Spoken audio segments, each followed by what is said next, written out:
I create these models in my Lego cave in solitude, and then the exciting part for me is once the creative part is done, which is my favorite part, there's this added bonus that I get to share them with the world and get people's reactions to them, and that is unexpected. Sometimes these models take on a life of their own. I'm Paul Hetherington, and I am a Lego artist. I'd say probably like 4 to maybe 7 or 8 was kind of my prime Lego time. But I do remember probably I'd say it was like late 79. I was like 9 years old, and I saw my first space set. We went to the Bay downtown, and all the new space Lego assortment was out with these minifigures, and it blew my mind. I remember trying to make a working gondola, because we live close to Grouse Mountain with the red gondola, and I was trying to hang this string across my room and hook it up and try and motorize it with the Lego motor that we had back then. The space Lego helped keep me in it as a child, and then following that, the expert builder sets, which went on to become the Technic line with all the gears and motorization. I had some of those sets, kind of getting up into age 10, 11, maybe 12. And then by that point, all the BMXing and the skateboarding and the rock and roll started to take over, so I entered what they call the dark age. It wasn't until I was 21, I was a courier downtown, and I had a lot of time in between some of these routes, so I just ended up creatively trying to find ways to waste like half an hour in between these routes, and I ended up at the toy department in the Bay and Edens, downtown Vancouver. I asked my girlfriend at the time, is it crazy, but I want to buy a Lego set? And finally, after 6 months, I broke down and I bought a couple M-Tron Lego space sets. And that definitely opened the rabbit hole. That started me collecting, and I haven't stopped since. The Vancouver Lego Club really gave me the first opportunity to publicly display my work.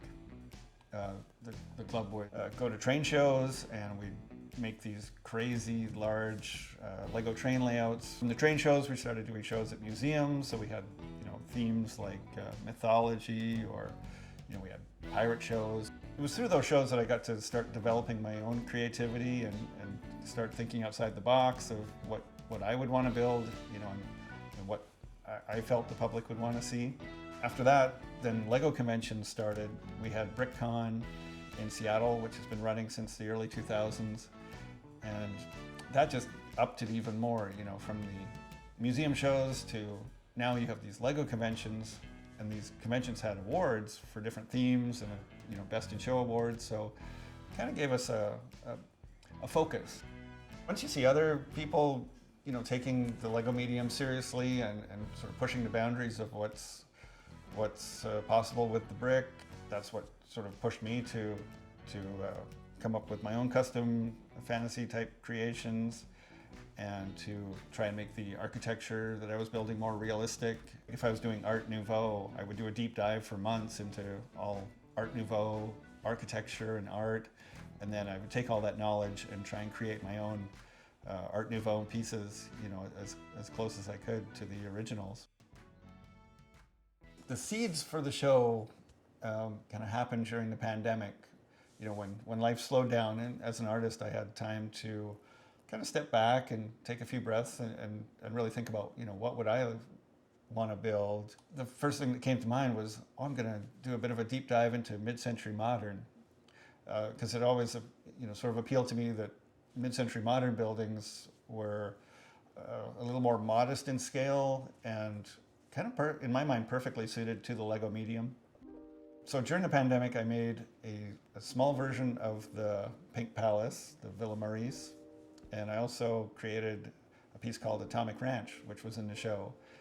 And it was kind of at the tail end of the pandemic that I took these pieces over to Douglas Copeland's house.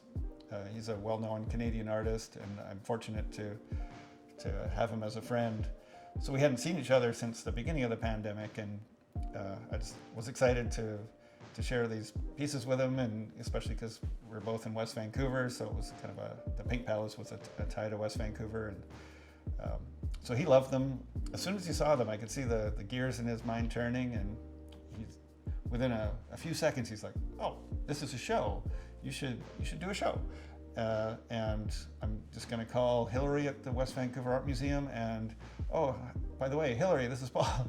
They had me on the phone, like literally right there, and that was the seed of how the show came to be. And I wish my mom could have seen it. My dad got to come down and see the show. I mean, the West Vancouver Memorial Library is my childhood library. You know, I discovered, you know, Tintin and so many of my favorite books in the children's department there back in the 70s. So to come full circle and get to display my own creations there was really cool. One of the best parts has just been having the stories of people that have experienced these buildings in real life. Some people grew up in the homes and would point out their childhood, you know, which room they lived in the house. So there's all sorts of stuff. There's so many layers to the show. It's not really just about Lego, and it's not just about architecture. It's really about community. I'm a bit of a chameleon, maybe in the Lego community. I don't really have a singular style. I'm well known for my pop culture creations. You know, I've done quite a few Batman and like Scooby-Doo, Doctor Who. Really, at my core, I feel like I'm just a fan of architecture who happens to build with Lego. As an artist, my main purpose is to grow and to have fun, and I feel as long as I'm enjoying what I'm doing and pushing the boundaries, then I'm creatively satisfied. I will just keep building these Lego creations.